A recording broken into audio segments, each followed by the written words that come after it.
بسم اللہ الرحمن الرحیم۔ السلام علیکم ورحمۃ اللہ وبرکاتہ۔ ناظرین اکرام، میں ہوں حکیم ظفر علی عباسی، ایک نئی ویڈیو کے ساتھ آپ کی خدمت میں حاضر ہیں اور آپ دیکھ رہے ہیں عباسی ہیلتھ کیئر۔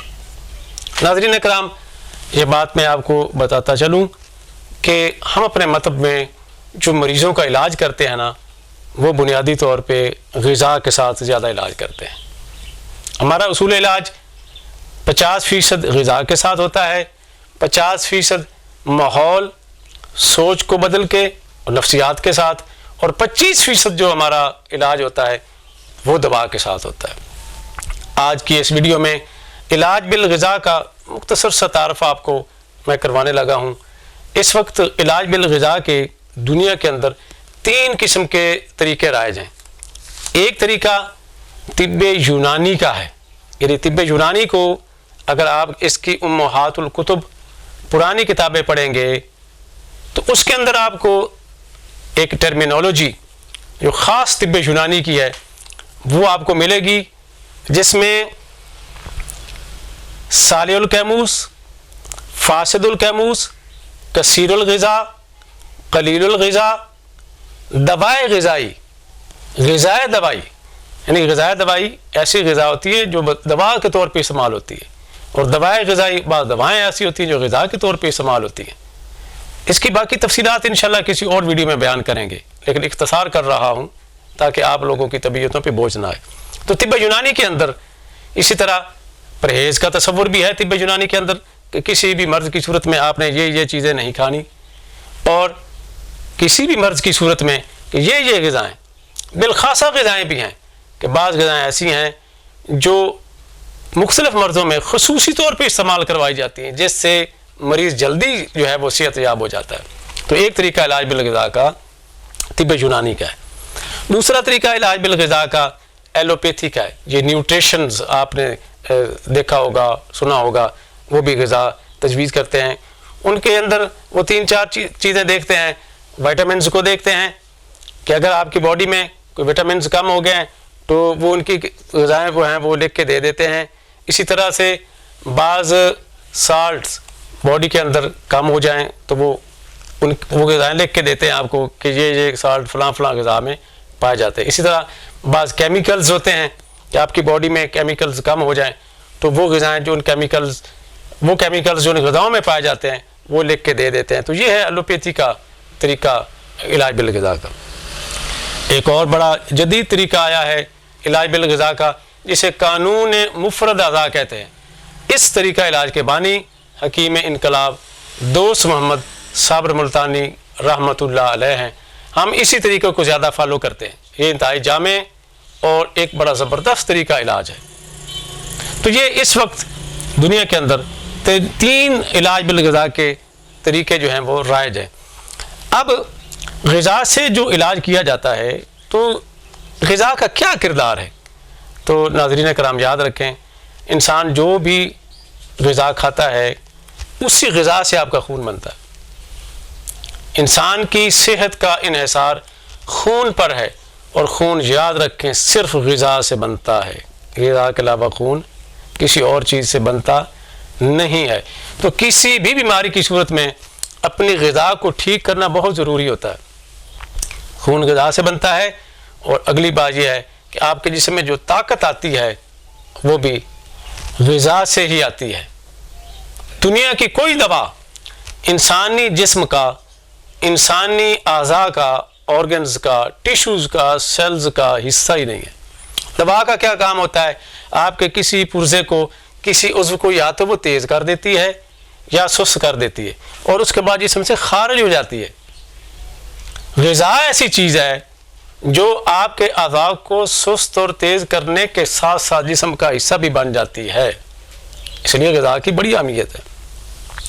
ایک اور بات کہ آپ کی باڈی کی ساری نشو و نما، آپ کے جسم کی بڑھوتری، یہ کس سے ہوتی ہے؟ یہ غذا سے ہوتی ہے۔ آپ کے سیلز جو ٹوٹ جاتے ہیں یا سیلز مردہ ہو جاتے ہیں، جو سیلز کی ڈویژن ہوتی ہے، جو سیلز آگے بڑھتے ہیں، وہ کس سے بنتے ہیں؟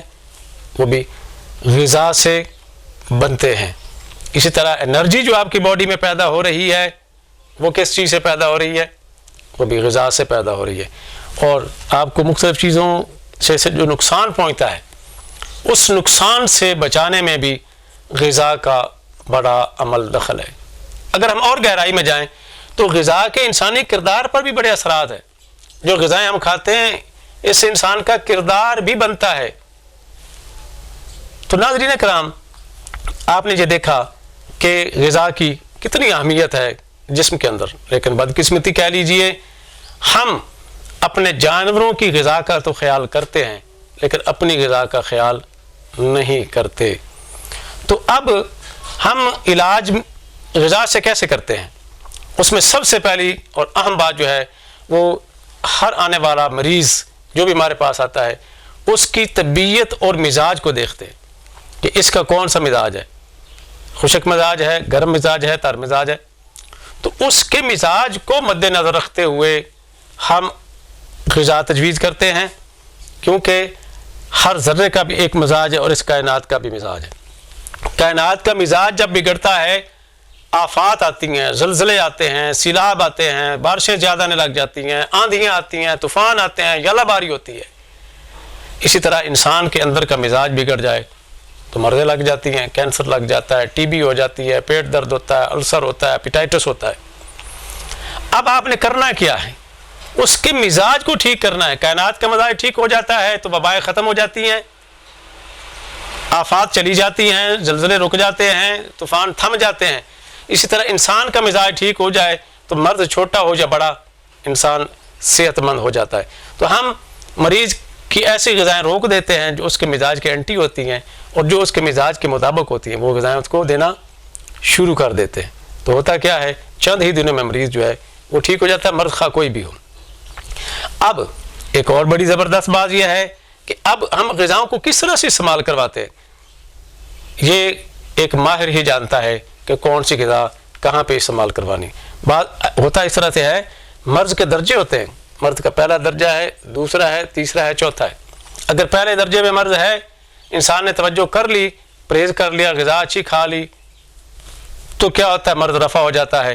اگر وہ توجہ نہیں کرتا مرض بگڑ جاتا ہے، دوسرے درجے میں چلا جاتا ہے. یہاں پہ بھی اس نے توجہ نہیں کی، مرض تیسرے درجے میں، پھر توجہ نہیں کی، چوتھے درجے میں. تو یہ جو مرض پرانی ہو جاتی ہے اور جو لا علاج جس کو ڈاکٹر کہہ دیتے ہیں، جو ٹھیک ہونے کا نام نہیں لے رہی، وہ چوتھے درجے میں چلی جاتی ہیں. نحیف و ناتواں ہو جاتا ہے مریض، چہرے کی رنگت بدل جاتی ہے اور عجیب سچویشن بن جاتی ہے. ماہر علاج بالغذا کیا کرتا ہے، درجے کے مطابق غذا استعمال کرواتا ہے. یعنی غذاؤں کے بھی درجے ہیں کہ کون سی غذا کہاں استعمال کرتی ہے، وہ ماہر ہی بتائے گا آپ کو. اچھا، اس میں اب ایسے ہوتا ہے کبھی ہم یخنی اور سوپ استعمال کرواتے ہیں، کبھی ہم ٹھوس غذا استعمال کرواتے ہیں، کبھی غذا شوربے دار بنا کے استعمال کرواتے ہیں، کبھی غذا بھنی ہوئی ہوتی ہے، کبھی پھل استعمال کروا دیتے ہیں، کبھی سبزیاں استعمال کروا دیتے ہیں، کبھی میوہ جات استعمال کروا دیتے ہیں، کبھی گوشت اور انڈے استعمال کرواتے ہیں، کبھی گھی، مکھن، آئل اور دودھ جو ہے یہ استعمال جو ہے وہ کرواتے ہیں. کہاں پہ کون سی غذا کیسے استعمال، یہ صرف ماہر بتاتا ہے.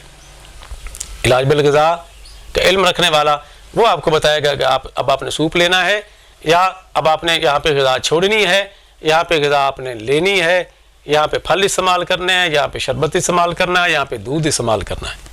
ناظرین کرام، علاج بالغذا ایک بہت بڑی سائنس ہے. یہ انتہائی آسان علاج ہے، سادہ علاج ہے، گھر کی چیزوں سے علاج ہو جاتا ہے. اور یہ بھی یاد رکھیں یہ فطری طریقہ علاج ہے، اس کا کوئی سائیڈ ایفیکٹ نہیں ہے. یعنی اگر آپ کوئی اسٹیرائڈ لے رہے ہیں، کوئی سالٹ لیتے ہیں یا کوئی دوائی لیتے ہیں، بعض اوقات آپ نے دیکھا ٹیکا لگنے سے لوگ مر جاتے ہیں، گولی کھانے سے ہارٹ اٹیک بھی ہو جاتا ہے. لیکن غذا سے اس طرح سے نہیں ہوتا. بس شرط یہ ہے کہ ماہر جو علاج بالغذا کا ماہر ہے اس کی تجویز کردہ غذا ہو، آپ کی طبیعت کے مطابق ہو، مزاج کے مطابق ہوگی تو آپ کو وہ زیادہ فائدہ کرے گی. خدا نخواستہ اگر ایک دفعہ غذا صحیح تجویز نہ بھی ہوئی، اس سے وہ سائیڈ ایفیکٹ نہیں ہوتا جو دوا کا ہوتا ہے. امید ہے آپ نے میری باتوں کو اچھی طرح سے فالو کر لیا ہوگا. میں ایک بار پھر کہوں گا کہ اگر آپ نے ہمارے چینل کو سبسکرائب نہیں کیا تو سبسکرائب کر لیں. اگر ہماری ویڈیو اچھی لگی ہو اس کو لائک ضرور کریں. اگر آپ کوئی مشورہ کرنا چاہتے ہیں یا کوئی سوال کرنا چاہتے ہیں تو کمنٹ کیجئے. اجازت چاہوں گا. السلام علیکم ورحمۃ اللہ وبرکاتہ.